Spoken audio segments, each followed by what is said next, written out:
Hey folks, so we're back with Kevin Stay from Halo Power, and today we're going to be unveiling what you need to be aware of when you are getting an overhead service replaced. So Kevin, let's dive in. Where do we start? Absolutely, yes. Overhead service upgrades, we do a lot of them, especially in the city of Edmonton. You know, there's not too many overhead services in Sherwood Park compared to what we see in Edmonton.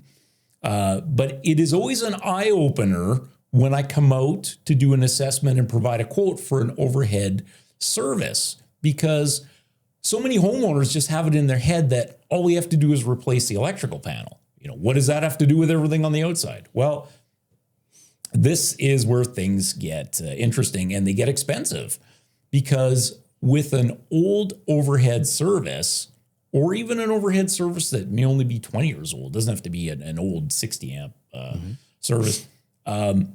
It's not just a matter of replacing the electrical panel in your home. Everything needs to be brought up to today's code. And that always means that all that old equipment on the outside of your home, the meter socket or the meter box, the pipe or the mast that's going up through your roof, if it even does go through your roof, all that's got to come off, because it doesn't meet any of today's code requirements. And anyone that comes in and tells you we're just going to swap the panel out, well, if they're doing it, they likely don't. Well, I guarantee they don't have a permit in place, because if they don't touch anything on the outside, it is going to fail. Yes. So with that, there are certain things that need to get changed when it comes to that. So you got to replace the mast. Now, we're talking just before this about, you know, people who have the old overhead service and it comes under the soffit. So that's an issue. Yeah. If they build a deck or a veranda off the back of their house and it changes the clearances and all of that, maybe jump into some of those things too. For sure. Yeah. So, I mean, if you're in an old neighborhood in Edmonton and you go into the back and look at how that overhead service cable comes to your home, chances are it comes from the power pole across your backyard, and it is connected underneath your soffit, underneath the overhang. That's the way it was done. But now we have minimum clearance requirements from that point of connection underneath your soffit. So if you were standing underneath where that overhead service connects to your home and you were to measure up there, and folks, don't get out your metal measuring tape and get up there and measure, but I'm just giving you the situation. You need 11.5 feet of clearance from where your feet are on the ground to that point of connection up on the underneath your soffit. And in so many cases, what was done back in the 60s and 70s, maybe you got 10 feet. Maybe you got 10.5. Maybe you have 11. But if you don't have 11.5 feet as an absolute minimum, then it now does not meet today's code. Now, maybe when the house was built, maybe you had 12, 13 feet there. There was lots of room. But then what did you do? You built a beautiful raised deck in your back. You know, you got some patio doors cut in, and now you have a deck.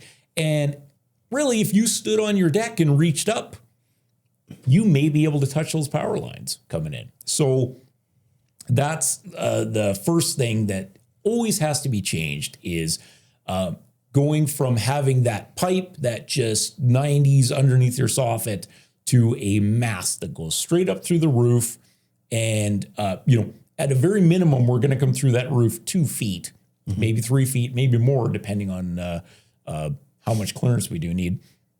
But yeah, so that always needs to be changed. So the old meter box on the outside of your house, especially if you got one of those old round meter sockets, those things, you know, there's such a heat buildup that can, there's no room in there at all. There's no room in there. I mean, I'm not young, but I've never had to connect one of those. And I feel for the old guys that back in the day had to connect those meter sockets. Oh my God.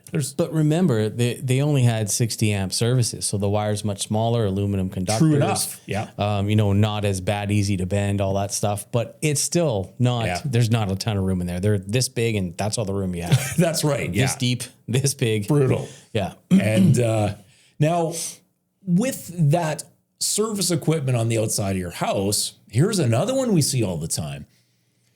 You have an old home that was stuccoed. And what did you do? You got at least 2 inches of foam insulation put on, and you got siding.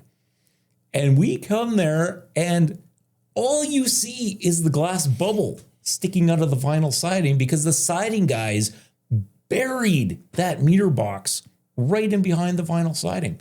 Happens. Now, you have a number of problems there. If anything happened and EPCOR had to get into that meter, well, I don't know if they're going to cut the siding out, but they're definitely going to need to do something to get in there, right? But now you've got all this old service equipment that was on the exterior of your old stuccoed home, and you can't even see it anymore. All you see is the glass bubble, the actual meter, and a wire connecting up in your soffit, and that's it. Well, things need to change there. You know, and in those situations, a lot of the times what we do is we just abandon all that old equipment because we don't want to have to tear your siding all apart. And you're not going to be happy about what we would need to do to access. And we just install a new meter and mast in a different location. Might be right beside it. But there you go. I mean, it's just another scenario where that old existing equipment on the outside of your house, we can't repurpose it to install that new panel in the home. So, you know, be prepared. New meter socket, new mast, and that old mast that's on your home, even if you have a mast that goes up through the roof, it's an 1.25 inch pipe. That's pretty much all that was used on 100 amp services. It doesn't meet code anymore. Now we have to put in a big 2.5 inch mast. Doesn't matter if it's 100 amp service, 150, 200 amp, 2.5 all across the board, and it goes up through the roof. So if we're going to attach this big pipe to the side of your home, we're not just going to put it on there with a couple of straps and hope it holds, right? It means that the interior wall on the opposite side of where that mast comes up needs to be opened up, whether it's drywall or what have you, so we can put in the proper backing and the proper mast clamp to support that pipe. Because, I mean, that mast is bearing the weight of the overhead cable that runs back out to the alley.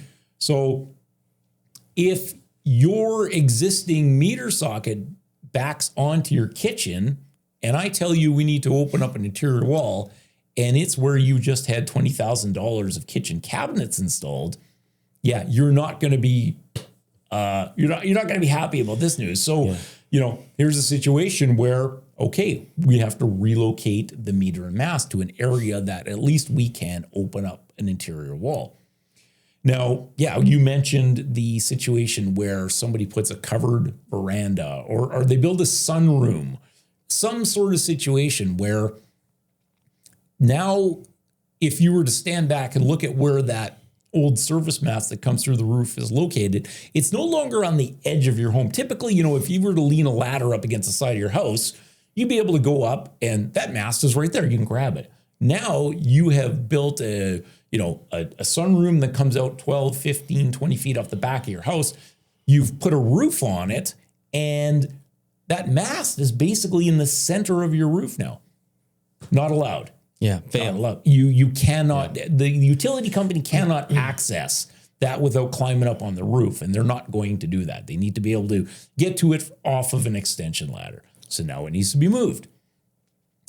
We have seen meter sockets that were on the back of a house, and then the customer builds this beautiful sunroom and they enclose it in there. Yeah. And the problem with that location is it's no longer accessible, because if you're going to build a sunroom, guaranteed you've got a door on it and that door locks. What happens if there's an emergency and EPCOR or Fortis, if you're in Strathcona County, Sherwood Park or Parkland, Sturgeon County, whatever, needs to access that meter and it's in a locked area of your home because you have now built around the meter? Not allowed. We've had several of those scenarios where we've had to move everything to the outside, new meter on the outside of the house. And the homeowner has no idea because, you know, the Kijiji contractor came in and built him a sunroom. Yes. No permit. No permit, because that would have been caught for sure. Yeah, that's right. Yeah. So, I mean, there's all these things that come into play with old overhead services where it's not just the electrical work and it's not just the replacement of the panel. It's that location that is no longer going to meet code because of changes that have been done to the house, or just because of clearances that were they weren't an issue back when the home was built in the 60s, but now they are. Now, if you live in Edmonton, there's a fairly recent requirement that previously wasn't even an issue. And what it is it's basically an encroachment situation where if you have a power line that runs to your home, but maybe the pole is halfway down the alley, maybe in front of your neighbor's backyard and not directly behind your home or on the property line. So if that overhead power line is run over top of part of your neighbor's backyard before it comes onto your property to connect to your house, and you want to have your panel replaced or you want to upgrade to a larger service, EPCOR is not going to allow that power line to run over the neighbor's yard before it comes onto your property, because it is now an encroachment. Doesn't matter that it's 15 feet up in the air, it comes over the neighbor's property. This was never a thing until recently. And, you be the bearer of bad news to a customer and have to tell them this, like I do all the time. They're just like, what are you talking about? That power line's been over the neighbor's yard for the last 60 years. He doesn't care. Well, maybe not, but it's probably never ever come up, right? Well, it comes into play where, maybe the developer who buys that 50 foot wide yard and wants to make 2 developments there or build a fourplex. There you go. That's where you run into the problem of the encroachment, because then it could be they could be too close to the power line, whatever they do with their development. So what's the scenario? What do they have to do in that case? Well, with that, the EPCOR has it in their connection guide that overhead line has to come to the closest structure to the power pole. And in most cases, that means moving the overhead service to your detached garage in the back, so that it comes from the power pole, connects to the garage. You will now have your main service in the garage, and then we do an underground line back to the house. Now, a lot of customers love this idea, but not when they're blindsided by it. If they are hoping that someone's going to come in and upgrade their old panel in the basement for a few $1,000, and you turn around and tell them, you know what, this is going to be a $10,000 project because of the requirements we have to meet. Let me tell you, they're just floored. They're trying to digest this. But have I told you about financing? Yeah, there you go. Yes. We have financing available at Halo Power. Yes, we do. Yeah. You're absolutely right. And that could be a great option because, but getting back to that relocation of the service to the garage, a lot of times it makes sense when you actually explain the scenario to the customer, because if you have an overhead service and you want to upgrade to a higher amperage, there's really no cost that you incur from EPCOR because it's an overhead line. But we come in, we put a 200 amp meter socket, 200 amp service on your garage, and then we run a 100 amp service back to your home. Well, now you've got a garage that has a 200 amp panel, perfect for when you buy that electric vehicle, right? That's right. Or maybe you put in a hot tub and we power the hot tub from the garage instead of the house. The other thing that's nice about having those overhead lines on the garage, now we can eliminate the overhead lines to the house. And we've done this many times where we do that underground service to your home, but we also put in an additional pipe so you can move your TELUS, your cable underground. And now you're in your backyard, you don't have any overhead lines. So it is a modern upgrade. It's just tough for the homeowner to swallow when they only wanted a panel swap. Right. Sometimes things aren't as easy as they seem. So that's for sure. I think back to when I got in this business 11 years ago and what we were able to do with panel changes. We didn't have to change meter boxes. Hot swap it, baby. Well, we did. I will never admit that we did that. But, all it was get the guys from the utility company to pull the meter and we could change the panel. Yeah. And then they pop the meter back in, Yeah. and that's when you could do panel changes for a few $1,000. But there's so much more involved now. People have no idea. Yeah. So be prepared, especially if you're buying a home with an old overhead service. You need to know that it's not just a matter of updating that old, maybe you got an old federal panel downstairs. You're going to have to update everything, and it's expensive. There you have it, folks. Thanks for the good news. Yeah, you bet. Yeah. I hope I've made somebody's day. Yeah. Yes, I'm sure that many people are going to be irritated with Kevin on TikTok, but that's, a story for another You got to day. embrace that. That's right. Okay, thanks so much for joining us today. And if you found this video helpful, useful, send it to a friend, like, subscribe, and tell someone about the channel. We really appreciate it. And you just may see Kevin show up at your house and give you an upgraded overhead service. So thanks, Kevin. I hope so. Thanks, Trevor.